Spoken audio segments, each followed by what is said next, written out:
we're involved with groups, involved with people, involved with music, and begin to see ourselves as a particular way, our self-perception, and our subconscious just accommodated that self-perception and made that self-perception a reality. I tell my daughter all the time, why I'm so wise? Because I made so many mistakes. We know that. That's where our wisdom comes from. Come on, we were all kids. We all grew up. We all messed up. And see, a lot of us are in situations today where we say, well, God, how come it was easier before? You know, it seemed easier before, but now it's hard. God, what are you trying to tell me? God's trying to tell you it's time to move. Get up out of that wilderness. That's not where you're supposed to be living. Within you is peace or chaos. Now, this isn't a question. What I'm suggesting to you right now is that within you is peace or chaos. You know, when I was younger, in the military, I was stationed in the Far East. I was given orders that I was to report for duty in Japan. And I was excited because I'd seen all the pictures of the cherry blossoms, the girls walking around in their kimonos. I mean, Japan was so exciting to me, just from the movies. But you know, as I began to talk to people, it turned out that I was going to a place called Misawa, which was in the mountainous region of Japan, with the snow. and it wasn't that picture of Japan that I had pictured, you know, in all the movies that I had seen. I kind of figured that out when they were issuing me uniforms for my new duty assignment, and one of the uniforms they were issuing was a parka. I'm like, parka, what's this for? You're going into northern Japan. You know, I began to talk to people who had been to Japan, and many people who had been to that place where I was going, and they were all negative about it. It's a terrible place. It's up in the mountains. It's no fun. You're going to be miserable. It's horrible. And just about everybody that I spoke with had negative things to say about this duty station that I was soon to be a part of. But you know what's very interesting? When I got there, you know what I found? I had the best time of my life. I couldn't believe it. All the negative that folks had been feeding me, it wasn't true, or at least as far as I experienced. And what I learned from that experience at such a young age is that you can run, but you can't hide. and what I mean by that is it doesn't matter where you live. It doesn't matter where you go, how far you go away from where you are, because where you are is miserable and all. Chances are you're going to take that misery with you. And the reason is because peace or chaos is within you. So if you're thinking, oh, this place I'm living, it's so boring, it's so dismal, it's no fun, it's not exciting at all, I'm going to go all the way to this state or all the way to this country, some other place, some other job, some other anything, simply to get away from this negativity that I've been experiencing. What I want to suggest to you today is that you can run, but you can't hide. Because wherever you go, you're taking that attitude with you. So your misery, your unhappiness, your boredom with life in the place that you are, it's not the place, it's you. And that's what we're going to talk about today. We're going to talk about the peace or chaos is within you and how it is we're going to change it. Okay? It's not your conscious thought that is the culprit. So what I'm suggesting is you're taking the negativity with you wherever you go. It's not your conscious thought, okay? What I want to suggest today for this conversation is that we don't have conscious thoughts, or we don't make conscious decisions. That by the time an idea comes to our consciousness, the decision was already made. We are subject to what I call subconscious proddings, subconscious movements, moving to make us respond, to act in a certain way to certain situations and certain things. The attitudes and the mindsets that we have about life and about everything else, it is generated from our subconscious, based on the experiences that we've had throughout our lives, and as well as the environment that we're currently dwelling in. The environment is what our subconscious is responding to. making determinations and how we're going to feel about this and how we're going to feel about that. And so by the time we have a conscious thought, our subconscious has already molded our reality into what it perceives reality to be, okay? And oftentimes that simply isn't reality. And this causes a problem for many folks. For example, why do we have responses to other folks based on prejudice, prejudging? Not simply about race, but we are prejudiced about everything that we experience in life. We prejudge based on our subconscious determination on what that thing or what that situation or what that person or what that place or what that job is all about. We are prejudiced. We are consciously prejudiced because we are moved to feel what we feel, to think what we think by our subconscious proddings. That's why we take drugs and alcohol, because they work on our conscious mind. Drugs and alcohol don't affect your subconscious. Drugs and alcohol affect your conscious thoughts. That's why we can adjust them for a while. Get that buzz, get that high, get drunk, whatever, forget, act crazy, act so far out of your normal self. Because we've affected our conscious thought. But when that buzz wears off, the next morning we're no longer have that alcohol high. We're back into the reality, or back into what is not reality. Because to be honest with you, the drugs and the alcohol give us a reality that is not real. But what I want to suggest to you is that the subconscious proddings that are being ushered to your conscious thought, those are not real either. So I might even suggest that once you get that buzz, you shut off your subconscious responses, sort of, and you are probably functioning in more of a reality than you are when you're not buzzed. Now don't use that as, Martin told you to go ahead and get that buzz. I'm just giving you something to think about, something so that we can positively challenge the thoughts that we have, especially the destructive ones. Okay, we're always wondering, why do I eat so much when I'm already overweight? Why am I addicted to drugs? Why do I hate this person, that person? Why don't I like myself even? Because it doesn't make conscious sense. But it does to us because of our subconscious proddings, okay? So that's what we're going to talk about today. Because we cannot simply allow ourselves to be subject to an environmental effect on our subconscious that may not be reality. You have people that have been abused, maybe from early childhood, that find themselves as abusers now.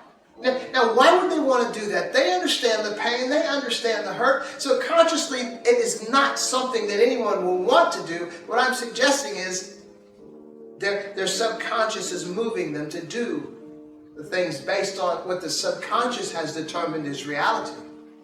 And their conscious thought and action are simply the result. So it's been said that by doctors and neuroscientists, that from the time we see a thing, or even feel a thing, that by the time our senses pick up something and we respond to it, there is a fraction of a second in time that it takes us to sense what we're sensing and then to respond to it. So we don't respond right away, okay? We're always responding after the fact, but a little more after the fact. We're not responding right away. That makes sense. But what I want to suggest is that when our senses pick up something, whether it's a feeling or a taste or a smell or something that we see or hear, that goes through our subconscious first and then responds to our conscious, creating a response or an action. Okay? So it's like our subconscious is a filter that filters everything that we experience and then sends its response to our brain, and we respond based on the response of our subconscious, okay? And sometimes that's not bad because, we're using the analogy of a filter. If you have a clean filter, it's doing its job. But if you have a filthy filter, if you have a filter that is dysfunctional and not working properly, it's not doing its job and it's feeding dysfunction back into the unit, okay? And that's what we want to look at.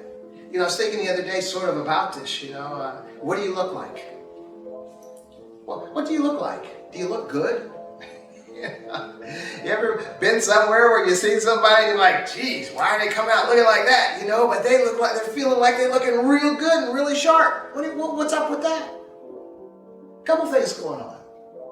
Well, one thing's going on is something is giving them the impression that they look good, right? Subconscious. Let's move to the conscious thought. Man, this is sharp. You look good. But on the other hand, what you're seeing is also being filtered through your subconscious, and your response to them might be jaded simply because of your subconscious effect that it has on your conscious thought. You don't know. So then how do you look? You think you look good? You think you don't? Well, why is that? Let's not worry about if you think you look good. Well, we might want to put that on the burner just in case you don't. But why don't you think you look good? There's a subconscious issue that you have that's prodding your conscious thought to believe that you just don't look good. That's why you have the anorexics, that believe they're fat and they have to keep losing weight and really they're bone skinny. Why would that be? Because their mind is seeing something. Something has prompted the subconscious to send a message to the consciousness that they're overweight. Okay? That's problematic. And so there are folks that... So it's what you truly believe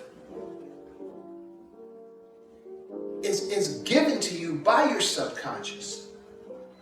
And so we are really victims to our subconscious because we really don't know what to believe. But we want to believe what's true. We want to be healthy. We want to be well. We want to be able to raise our children to be well. And so it's important for us to see truth, to recognize what is, what isn't. And if there's something that needs to be improved, I have to see that it needs to be improved in order to put my hand to improving it, okay? And if there's something that needs to be rid of, I have to see that it needs to be rid of in order for me to take the steps to rid myself of it, okay? And so, now this takes a lot of soul searching. This takes some real honesty within oneself, and it's kind of difficult sometimes. Because we do spend an inordinate amount of time judging other people, the way they are, other people and other things and everything else about us, our husbands, our wives, our kids, or whatever. But we don't spend that much constructive time judging ourselves because we think we already know, honestly. And what I'm suggesting is that we don't. And what I'm also suggesting is that we are the catalyst to how we view the world, how I view myself. If I view myself honestly, if I view myself as I truly am, I am able to see the world as the world truly is. But if I am judging the world through jaded eyes, my own jaded eyes, which can't even see myself, how can I trust what I'm seeing out there? We see that with the politicians all the time, because half the time we see them talking, we'll be like, how can they possibly honestly believe that? Well, guess what? Maybe they do. Because they're being moved by their subconscious proddings as well. Now, there are a couple of ways I think we might want to consider that we're being manipulated by ourselves, okay, and by other folks who understand this. You've heard if you tell a lie enough times or hear a lie enough times, eventually you'll begin to believe it. Why? Because your subconscious has bought into that lie. And once your subconscious has bought into it, it's very difficult for that thing to change. You've seen it in the political realm. And I'm not going to be naming any sides. I think you see it on both sides. Whenever you have fanatics on either side of any particular political issue, you have somebody, and they really believe it. You have somebody that's been manipulated, usually by others, but to their subconscious, which is convinced their conscious this is simply the way that is, okay? And so listening to something over and over again will begin to influence your subconscious. That's why the religious people pray. You know, I think the Muslims pray like 5 times a day, right? And the Christians are to pray without ceasing, you know. Well, there's a reason behind that. Because the more you pray, or even the secular, the Buddhist, the meditation and all, the more you meditate, you are addressing and adjusting the environment from which your subconscious is making its determinations, okay? And so listening to positive music over and over again versus listening to negative music over and over again. You know, as much as I might like the sound of rap, see, I'm a musician, okay? At least I was for many years of my life. Played a saxophone primarily. And so I like music, all different kinds of music, okay? And there are sometimes I'll be listening to music like some of their hard rap music, and I'm not really listening to the words. I'm listening to even the words as if they were musical instruments. And when my kids were younger, I'd be listening to something and enjoying it, some music, and my kids would say, "Dad, you really don't want to be listening to that." And then I listen closely to the words, and I'm like, "Oops, yeah, you know, you're right." But you know, if we're listening to words over and over and over and over and over again, and they're destructive, guess what? We're going to become destructive. And this isn't singling out any type of particular music, you know, a genre of music, because there's rough music, you know, in many areas. So it's not really ethnicity or race specific, okay? Just negativities over and over and over again. And so a lot of the politicians have figured that out, so they'll feed their constituents over and over again particular ideology, creating enemies, creating heroes over and over and over again until eventually we begin to believe it. And with the internet, with a 24-hour news cycle, and you focus in on whatever news, you know, organization brings you, you know, what you want to hear, and you hear what they say over and over and over again. It doesn't matter if it's not true. Your subconscious eventually is going to buy into it because that's the environment we've created for our subconscious. And that's what we're going to consciously believe, and we're going to respond and act on it.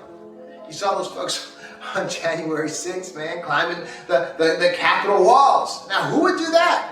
And if you look at them, if you ask them, you know, after they got caught, after they went to trial, after they saw the judge, after they got sentenced, they're crying and crying, not understanding why. I can't even believe I did this. I threw away my family. I threw away my business. I threw away everything, my livelihood. And they come to their senses. Their conscience is realizing they were taking on this trip, motivated by their subconscious, okay? And that is simply the way we are. I remember coming up when I was in junior high school, mandatory reading was a book called The Hidden Persuaders by a gentleman named Vance Packard. And it was all about how we were being influenced by marketers, by tricky marketers to get us to buy particular products. I think one of the tricks, as I recall from the book, was, you know, we were sitting in movie theaters, and they would actually do this.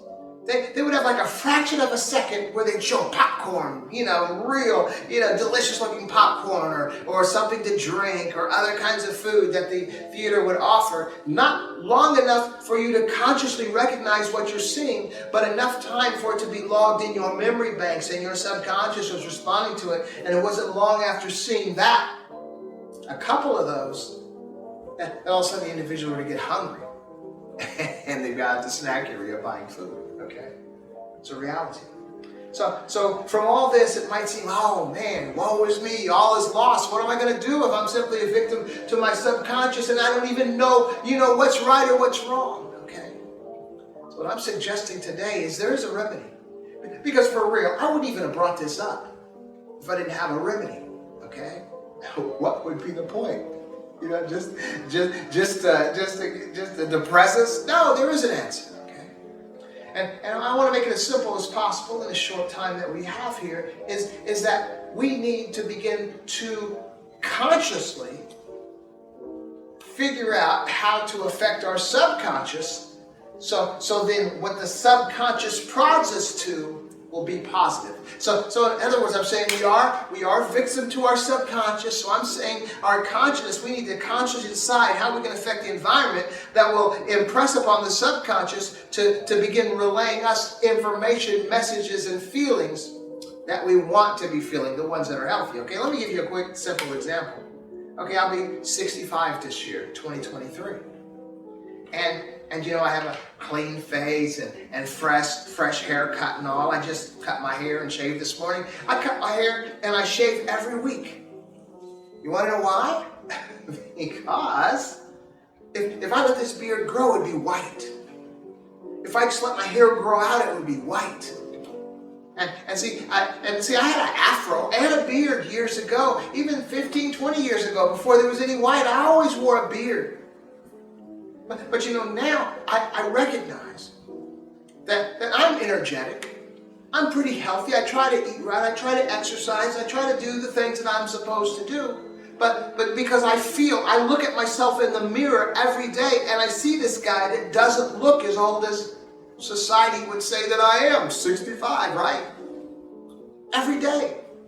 Now, if I had a white beard, looking like Santa Claus or whatever, I had white afro, you know, growing out there, and I'm looking at that every day, eventually I would begin buying into what I see. See, that is the senses, that's the environment, that's what your subconscious responds to. So my subconscious would be responding to this old face that I see every day in the mirror, and eventually I'd be taking up characteristics of that old person that I would see in the mirror every day, simply because my subconscious would determine that I am old.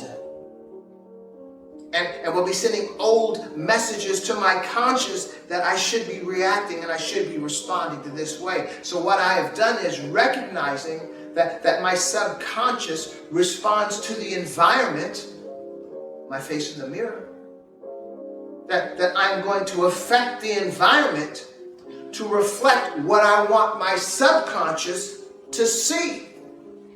And then my subconscious is going to be in turn prodding my conscious to be energetic. You know, I'm still working. I'm still working.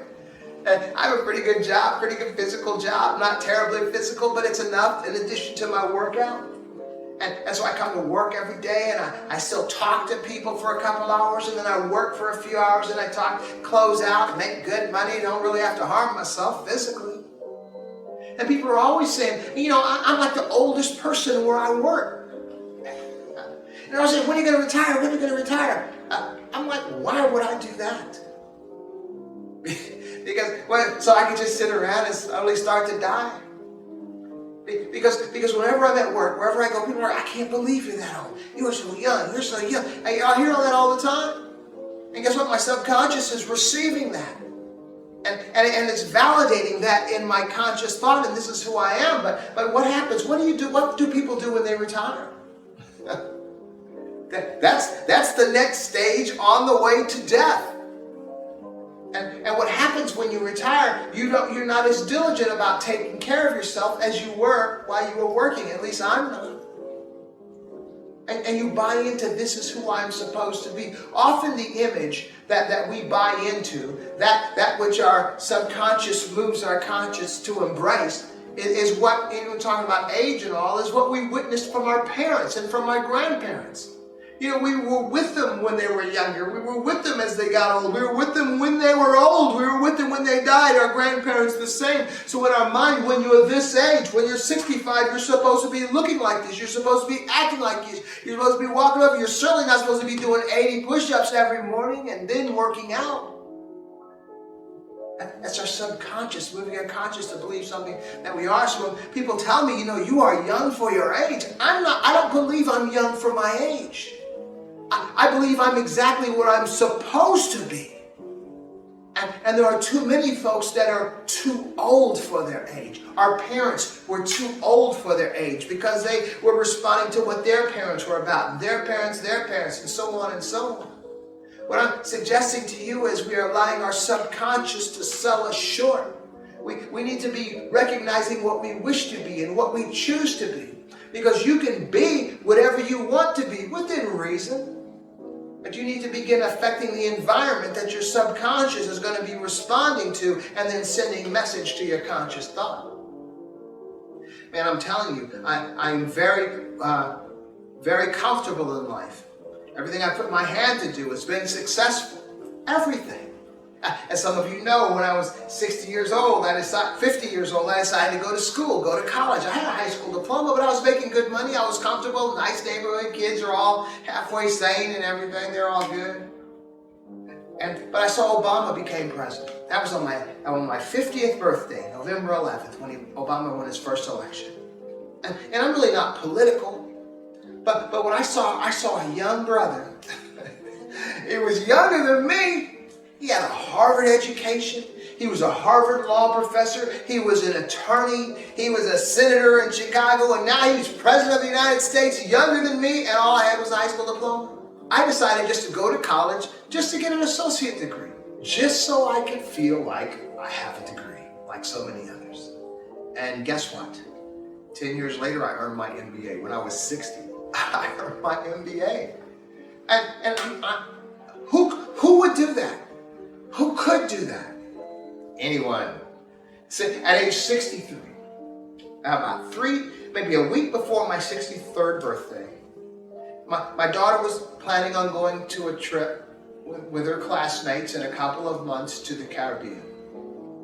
And she wanted to have they were going to be living on a boat for 2 weeks, and she wanted to have her scuba certification. And well, I always take off for my birth week, and that was my birthday week as well. So I just took off, and sure, I'll take you to class. Well, as it turned out, she needed a dive partner. I'm off. I volunteered.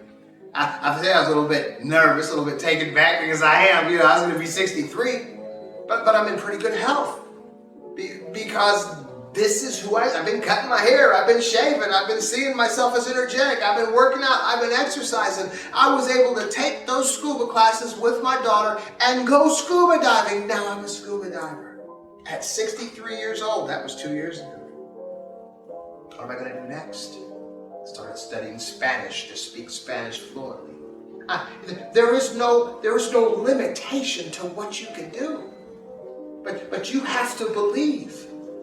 But you can't believe up here if you don't believe down here. You are going to manifest what you believe in your subconscious is going to prod your conscious thought. Your relationships might simply be jacked up because of issues that you've been carrying with you from childhood. What do you want to see? That's what you need to do. There's a thing, and my wife used to do this, and I had never done this. I had never even heard of it before, but she was really into vision boards. Some of you know what vision boards are. Or maybe at the beginning of the year, at the end of a year for the next year, you give poster board and take pictures of everything you want to accomplish and glue them to that vision board. Now, there's nothing magical about that. But what's going to happen if you look at it every day, eventually you're going to believe it. And that's what's going to happen. Same concept. You've changed your environment, your senses, what you happen to be looking at, every day, manifest. Look, I had a abdominal injury, maybe about 10 or 11, maybe 9 years ago or so. Terrible abdominal injury. Some medical people thought I had a hernia or a double hernia. Oh, well, I'm one of those stubborn men, right? No, I'm a stubborn man, right, but within reason. I feel that if I can fix myself, I'm not going to the doctor, okay? But if I can't, I will. So what did I do? First, I was sitting around, I was going to the internet, I was trying to find anything, because I didn't know what was wrong with me. Maybe a tea, or maybe some kind of food, or maybe, what I was coming up negative. Then I was sitting one night, I was watching TV. I was looking like Al Bundy. My abdomen was hurt. I had my hand in my pants and I was on my stomach, this kind of thing. And this infomercial came on with this thing they called a power kata. And it was a martial art thing. They had all these martial art moves, what we used to call a kata back in the day, but it was high powered. It was a It was like you're working out in a karate classroom. You have an instructor in front, and about 6 other people you're working with, and you go through all these kicks and punches that I already knew for 40 minutes, and it's actually a cardio workout. It wasn't Billy Blanks. It was just Les Mills, I think it was called. And so, man, I was looking at these, and I could do all that, but my abdomen is kind of hurting. But I figured I could do all those punches, I can do all those kicks, and it turned out it was about 1,000 punches and 900 kicks in 40 minutes. And because I counted it one day. I figured I could do that. And so that's what I did. So that's what, even though I had this pain, so anytime I would get to something where it would hurt the pain, I just wouldn't do that, or I'd do it real low or real soft. But as well, there's something else. Every day, after my shower, I'd look in the mirror, I'd be putting lotion on, but I'd get to my abdomen, and I would say, I am well, I am well, I am well, I am well, or wellness or something, or healed. I don't remember the exact words I used, but every day I did that while I'm still working out. So what I'm doing is I'm changing the environment. So consciously, I've determined, even though I'm hurting, I'm going to work out. Most people with the problem I had would not be doing what I was doing. But see, because consciously, you're going to respond to your subconscious. You can't do that. I was determined to change my environment. So I was working out. Every day I was doing that workout. Every day I was doing that workout. Not only that, my daughter, I can tell you how many years ago, my daughter was in the 2nd grade.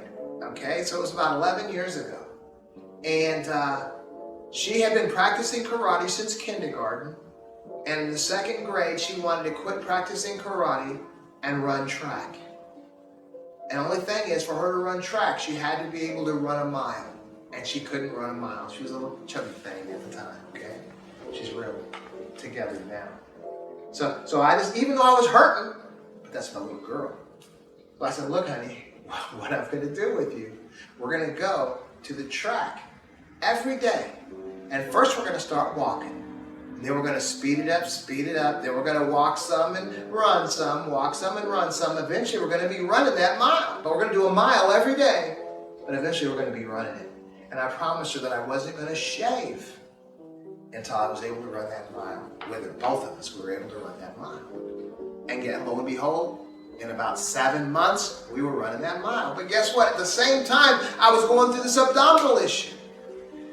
And every morning I was in front of the mirror saying, I'm well, I'm well, I'm well. And to the point where I really wasn't even realizing I was saying it. It was just habit that I was just doing every morning. And I was a mailman in the inner city. And there were time constraints on us. So I told them I would only work 8 hours a day, but it was going to take me 10. But I wasn't going to charge you. I'll just say I took a 2.5-hour lunch. I did that the whole time. So I kept working. I could have taken off sick. I could have not put that lotion on that morning and said you were well, you were well, you're well. I could have not done that 40-minute martial art cardio, which was somewhat painful. I could have not walked and trotted and then run with my daughter that mile. But no, I had these things I had to do, and that was the environment that I created. That was the environment that affected my subconscious, influenced my subconscious, that I must be well if I'm running a mile, that I must be well because I'm believing I'm well, that I must be well because I'm going to work, that I must be well because I'm doing a 40-minute martial art cardio every day. About 7 or 8 months, I was well 100%. I mean, it was a struggle from time to time. Don't get me wrong. But I was well, no hospital, no doctor. That was about 11 years ago, and I'm still doing that 40-minute cardio every day, except I've added 80 push-ups in the morning, 480 moves with a martial art wooden dummy, and as well as 60 ab exercises, and then my 40-minute cardio. I'll be 65 this year. But you know what else I do? I couple that with eating healthy. I eat healthy from the time I get up in the morning till the time I get off of work. That's 95% of my food intake. Totally healthy, 100% healthy, nothing else but healthy from the time I get up in the morning till the time I get off of work. So that also is an environment that my subconscious is buying into. I'm eating healthy every day. I'm eating healthy every day. So what does that mean? I must be healthy. I must be well. I must be strong. Convincing my conscious that I am strong, that I am well. At the same time, I'm shaving and cutting my hair. It doesn't just happen. Your environment is very influential in whatever you are. Look at some of the tore up neighborhoods in our society, some of the inner cities that are really tore up financially, drugs, gang violence. Go to Appalachia, look at all the drug use, the Oxycontin, the unemployment, the just failed lives. I mean, all over our planet there are negativities simply because of self-perception. We begin living what we perceive ourselves to be, especially after a long period of time. We can change that. But that change has to be intentional. You have to be intentional about changing the environment. The environment will affect your subconscious. Your subconscious will affirm your conscious to positive things, and you will do positive. You will do great things. There is no limit. I'm here to tell you. And I'm not just preaching theory now. I'm telling you what I know. Because what has worked, and it has worked for me. And the best part about it is the environment you create for your kids is what's going to affect them in life. Man, my wife and I purchased a home when my daughter was 4. That was beyond us. It was beyond us. But it was large and a nice neighborhood, and people around us are like real wealthy professionals and all that stuff, and us just working people. Why? Because we wanted our daughter to grow up thinking this was normal. We honed this environment for her so that she would grow up believing this was normal. We had her at a private school, which was very expensive. And her friends were like, their parents were like both doctors and lawyers and all this stuff. And we were just working people. Why? Because I wanted that to be normal. I wanted that to be the environment that was affecting the subconscious of my daughter. This is what she would expect. See, so that's why it's very important for us is if we're parents or before we're parents, if we're thinking about being parents or whatever, to get a hold of this, not only to change your environment, to change your subconscious, to change your conscious thought and reaction, but as well to begin to hone and shape the environment that you want your children to grow up to be influenced by. It's very important. That's what they say as well, man. I guess we're going all over, but this is very important. For not just for ourselves, but for the little young minds and little young eyes that are watching us. Because they're not going to respond based on what we tell them. They're going to be responding based on what they experience because of their subconscious. That's what they say. We say, don't do as I do as I say. That isn't going to work. They're going to be just like you. Why? Because their subconscious is buying into you. Now, they may totally reject you. Their subconscious may be realizing how destructive your life is. I don't want to be married if that's what a marriage is. Or I want to be. That's why it's important for me as a dad with a young girl growing up that I responded to her as I would expect the young man that she would choose one day to be responding to her. So I made myself the man that I would want her to choose one day. For my son, I made myself the man I would hope that I would influence him to be one day, to be good. I wouldn't always, I'm Martin. My kids never knew me when I was Marty. Okay, I had this epiphany, this revelation when I was 28. My son was born when I was 30. My daughter was born when I was 47. They don't know Marty. Marty was in a very dysfunctional, destructive environment, and I am so glad they never got a chance to be a part of that environment. Parents, you have the opportunity. Clean up your act. Look around. I think what we have to do is just try. It's very difficult to determine that something is wrong with me, okay? I remember I used to speak to the young people at juvenile detention. I did that for 17 years. And no matter what you feel about children being born out of wedlock, it is statistically better for a child to be born into a home where there is a husband and a wife, a mother and a father living together and treating them right, of course. And so I would try to express that to these young people, that it's very important not to have children at your age because it's not good. But then a child is sitting there who was born out of wedlock, who was born into a single parent home, and am I telling him something that's making his existence dysfunctional?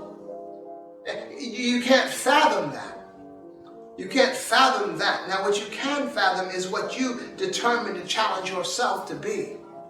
Okay, I would tell them sometimes, sometimes you got to step outside of yourself and look at yourself and ask yourself, is this what life is supposed to be? That's the most difficult thing in the world. And when I was speaking to those kids that were locked up, man, they'd be coming in there, single file, 30, 40 of them, little orange jumpsuits, sitting in the gymnasium on these folding chairs. And I'd have to take the first 20 minutes to try to express to them that there is something wrong with the life that they were living. Now, you and I would think, man, they're locked up, they're in jail. Wouldn't they know? But no. It's the most difficult thing in the world because their conscience is bought into what the subconscious has expressed to them to be. I remember a long time ago, this is before I was married. I had an unpaid driving ticket. I think I got a speeding ticket or something, and I had moved. I hadn't gotten the notices. I don't know, whatever, but I didn't pay for it. It had been over a year. And this police officer drove by and got my license number down and ran it. Turned out there was a warrant out. This was over 30 years ago, okay? So they came and they arrested me and took me to the county jail. And we're sitting in a bunch of guys who were I was waiting for somebody to come and bail me out. And we're in a little day room watching TV, very interesting environment. I mean, I was in the military years ago, just like a military day room, but we're all here watching TV.